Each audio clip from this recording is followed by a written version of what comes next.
നമസ്കാരം. ആസ്ട്ര യൂണിവേഴ്സിൻ്റെ പുതിയൊരു അധ്യായത്തിലേക്ക് ഏവർക്കും ഹൃദ്യമായ സ്വാഗതം. നമ്മൾ ഇന്നിവിടെ നോക്കുന്നത് 2026 ഗ്രഹസഞ്ചാരങ്ങളനുസരിച്ച് നിലവിൽ ദോഷകരമായിട്ട് 7.5 ശനി ദോഷം ആരംഭിച്ചിട്ടുള്ള ആളുകൾ, അതുപോലെ തന്നെ 7.5 ശനി ദോഷം അനുഭവിക്കുന്ന നക്ഷത്രക്കാരെ പറ്റിയിട്ടാണ് നോക്കുന്നത്.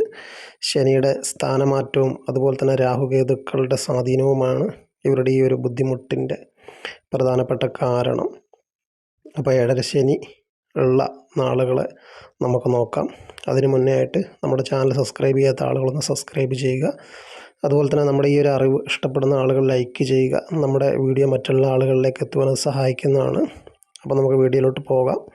അപ്പോൾ 7.5 ശനിയുടെ ഏറ്റവും കഠിനമായിട്ടുള്ള ദോഷഫലങ്ങൾ വരുന്നത് പൂരുരുട്ടാതി അവസാന കാൽഭാഗവും അതുപോലെ തന്നെ ഉത്രട്ടാതി, രേവതി എന്നീ നക്ഷത്രക്കാർക്ക് കരിയറിലും അതുപോലെ തന്നെ അവരുടെ കുടുംബത്തിനും വലിയ സമ്മർദ്ദവും അതുപോലെ തന്നെ മനസ്സിന് സ്വസ്ഥത ലഭിക്കാത്തൊരവസ്ഥയും ചെറിയ ചെറിയ വഴക്കുകളും പ്രശ്നങ്ങളൊക്കെ ആയിട്ടുള്ള ഒരു ദുരിതപൂർണമായിട്ടുള്ളൊരു സമയമാണ് ഈ നക്ഷത്രക്കാർക്ക്.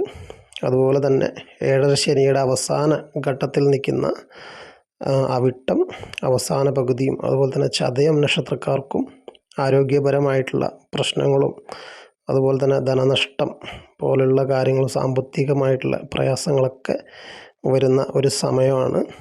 അതുപോലെ 7.5 ശനിയുടെ ആരംഭത്തിൽ നിൽക്കുന്ന നക്ഷത്രങ്ങളാണ് അശ്വതി, അതുപോലെ തന്നെ ഭരണി, കാർത്തിക ആദ്യ കാൽഭാഗം വരെ.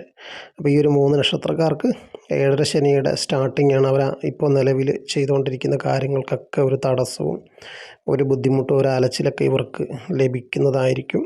അപ്പോൾ ഈ ഒരു ദോഷ പരിഹാരമായിട്ട് നിങ്ങൾ ചെയ്യേണ്ടത് നമുക്ക് എന്താണെന്ന് നോക്കാം. ശാസ്താവിന് നീരാഞ്ജനം വഴിപാട് കഴിക്കുക. ശനിയാഴ്ച ദിവസം ശാസ്താ ക്ഷേത്രത്തിൽ പോയിട്ട് ചെയ്യുക. അതുപോലെ തന്നെ ശനിയുടെ ഗായത്രി മന്ത്രം നിത്യവും അല്ലെങ്കിൽ ശനിയാഴ്ച മാത്രമായിട്ടോ ജപിക്കുന്നത് വളരെ നല്ലതായിരിക്കും. 24 തവണ കുറഞ്ഞത് ജപിക്കുന്നത് വളരെയധികം നല്ലതാണ്. ശനിദോഷത്തിൻ്റെ കാഠിന്യത്തെ കുറയ്ക്കുവാൻ സാധിക്കും. 7.5 ശനിയുമായി ബന്ധപ്പെട്ട ജീവിതത്തിലുണ്ടാകുന്ന ദുരിതങ്ങളൊക്കെ ഒരു പരിധി വരെ കുറയ്ക്കുവാൻ വേണ്ടിയിട്ട് സഹായിക്കും. അതുപോലെ തന്നെ അയ്യപ്പനോട് പ്രാർത്ഥിക്കുന്നത് വളരെയധികം വിശേഷപ്പെട്ട കാര്യമാണ്. അപ്പോൾ ഏവർക്കും ഇന്നത്തെ വീഡിയോ മനസ്സിലായെന്ന് വിശ്വസിക്കുന്നു. നന്ദി.